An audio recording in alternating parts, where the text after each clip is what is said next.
जैसा कि मैंने इसके पहले वाले ब्लॉग में बताया था कि आप सुपरमार्केट से ग्रोसरी लेकर अपना मनपसंद खाना बना सकते हैं। तो मैंने भी अपने मोस्टली ट्रिप में ऐसे ही किया था, लेकिन एक चीज़ जो मैं सबसे ज़्यादा मिस कर रही थी वो थी हरी मिर्ची। तो एक सुपरमार्केट में मुझे ये ग्रीन चिली मिली थी, तो इतना सा पैकेट करीब 80-90 रुपए का था। तो मेरे अपार्टमेंट्स की स्टेज में मैंने काफ़ी कुकिंग की, तो सब्जी, दाल, चावल इस तरीके से मैंने काफ़ी खाना बनाया, सो दैट मुझे खाने में तो मोस्टली कोई प्रॉब्लम नहीं हुई। क्योंकि बहुत दिनों से कोविड की वजह से वर्क फ्रॉम होम था और मैं करीब 7-8 महीने घर से बाहर नहीं निकली थी, बिल्कुल बाहर नहीं निकली थी। तो एकदम से कोविड की वजह से जब ले ऑफ्स होने लगे तो उसमें मेरा भी ले ऑफ हो गया, तो मेरे पास बहुत सारा फ्री टाइम हो गया। एक तरीके से देखा जाए तो अच्छा ही हुआ। सो मुझे बहुत सारा घूमने के लिए मिला। तो सबसे पहले मैं सर्बिया गई, क्योंकि यहाँ पे वीज़ा की ज़रूरत नहीं थी इंडियंस के लिए 30 दिनों के लिए। और उस टाइम पे जब मैं निकली थी उस टाइम पे ये भी था कि यूएस वीज़ा जिनके पास है वो 90 डेज तक सर्बिया में रह सकते हैं। हालांकि बाद में पता चला कि वैसा नहीं है, रूल्स चेंज हो गए हैं। Even if you have a US visa you can only stay in Serbia for 30 days. तो मेरा जो ट्रिप था सर्बिया का वो मोस्टली बहुत ही चिल्ड आउट था। मैं कोई टूरिस्ट प्लेसेस पे नहीं जाती थी। एक कार हायर की थी जो काफ़ी सस्ती मिली थी, वो मैंने कायाक से की थी। आप इस तरीके से मैं आपको दिखा देती हूँ कैसे मैंने कार हायर की थी। तो कायाक पे जाकर आप सर्च कर सकते हैं कब से कब तक आपको चाहिए। तो यहाँ पर मैं 6 दिन के लिए डाल रही हूँ, तो 6 दिन का प्राइस अब देखते हैं कितना आता है। क्योंकि मैं अभी कनाडा में हूँ तो ये ऑटोमेटिकली कनाडा का करेंसी और जगह पकड़ रहा है। So let's change it to INR। बाकी मैं आपको थोड़ा कन्वर्ट करके बता दूंगी। तो 6 दिन की कार आपको यहाँ पे 1500 से 2000 तक के बीच में मिल जाएगी। आप अकॉर्डिंगली सेलेक्ट कर सकते हैं आपको कौन सी कार चाहिए, कितने लोगों की कैपेसिटी वाली चाहिए, कितनी उसका बूट स्पेस कितना आपको चाहिए। तो वो सब आप यहाँ पे चूज करके अपनी मनपसंद कार बुक कर सकते हैं। इसके अगले पेज पे जब आप सेलेक्ट करके जाएंगे तो वहाँ पे आपको दिखाएगा आपको अगर इंश्योरेंस लेना है या नहीं इसके साथ। तो इंश्योरेंस मोस्टली काफ़ी होता है।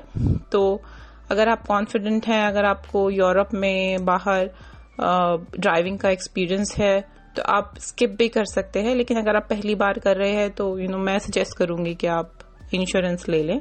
तो इंश्योरेंस करीब 65 कनेडियन डॉलर्स का है। सो कार का प्राइस कुछ करीब 1500-2000 रुपए था, लेकिन इंश्योरेंस अगर आप मिला देंगे तो 3,500-4 हजार रुपए का इंश्योरेंस होगा, जो कि कार की कीमत से काफ़ी ज़्यादा है, ऑलमोस्ट डबल है।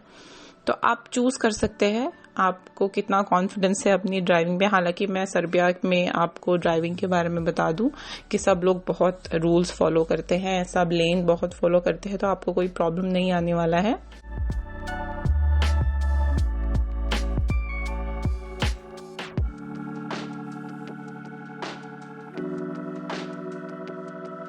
सो मेरे ट्रिप के दौरान मैं मोस्टली ईस्टर्न सर्बिया में घूमी थी। वहाँ पे क्योंकि उस टाइम पे फॉल था तो बहुत ही सुंदर कलर थे, जैसा कि आप मेरे इस वीडियो में देख सकते हैं कि पेड़ों के ऊपर पत्तों के बहुत अच्छे कलर्स आए हुए थे। तो बहुत ही ड्रीमी सा एकदम माहौल था वहाँ पर जब मैं वहाँ ट्रैवल कर रही थी। और बहुत ही शांति है। अगर आप एक बहुत ही भरे हुए शहर से, बहुत ही भीड़ भाड़ वाले शहर से वहाँ घूमने जा रहे हैं तो आपको बहुत अच्छा लगेगा, क्योंकि वहाँ आबादी एक तो बहुत कम है, ऊपर से शांति बहुत है और नेचुरल ब्यूटी तो बहुत ही अच्छी है। मैंने जो अपना अकोमोडेशन बुक किया था वो मैं मोस्टली सेम डे बुक करती थी, बिकॉज मुझे पहले से पता नहीं होता था कि मैं कहाँ पे जाके रुकूंगी। तो सेम डे जैसे अंधेरा होने लगता था या दोपहर के बाद मैं अपना अकोमोडेशन ढूंढना शुरू करती थी। अकोमोडेशन ढूंढने के लिए मैंने मोस्टली 2 वेबसाइट्स का यूज़ किया। एक तो है एयरबीएनबी और दूसरा है booking.com। सो एयरबीएनबी पे आप इस तरह जाके सर्च करके अपने हिसाब से अपने मनपसंद अकोमोडेशन ढूंढ सकते हैं। और सेकेंडली और एयरबीएनबी पे एक अच्छी चीज़ ये भी थी कि आप होस्ट को कांटेक्ट करके अगर आप लास्ट मिनट डिस्काउंट लेना चाहते हैं 10% 20% जो भी होस्ट को आपको देना है तो वो भी आप बार्गेन कर सकते हैं। उसमें एक ये बेनिफिट है तो इसका मैंने बहुत फ़ायदा उठाया बिकॉज लास्ट मोमेंट पे रूम फिल करने के लिए कई सारे जो होस्ट थे उन्होंने मुझे थोड़े कम प्राइस पे भी अपना अपार्टमेंट दे दिया। और अपार्टमेंट मैं जानबूझ के इसलिए बुक करती थी क्योंकि खाना वगैरह बनाना होता था, ग्रोसरी मैंने पहले से खरीद के रखी हुई थी अपने कार में।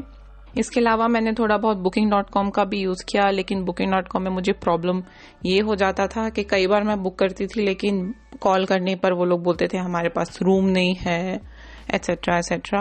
और सर्च करने के साथ में जब मैं अपार्टमेंट्स डालती थी तो अपार्टमेंट के साथ में हॉस्टल, होटल्स ये सब भी आ जाते थे, तो मुझे थोड़ा अपने आप मैन्युअली सर्च करना पड़ता था कि अपार्टमेंट इनमें से कौन से हैं। सो वो थोड़ा आप देख सकते हैं। हालांकि चीप अकोमोडेशन ढूंढने के लिए अच्छा ऑप्शन है।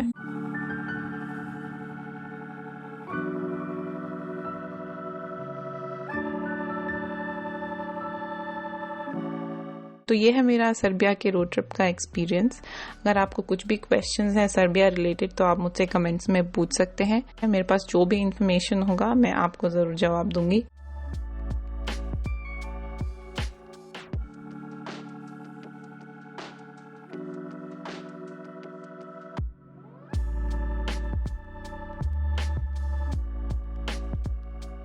तो मिलते हैं अगले व्लॉग में जहां मैं आपको वर्क अवे के बारे में थोड़ी इन्फॉर्मेशन दूंगी।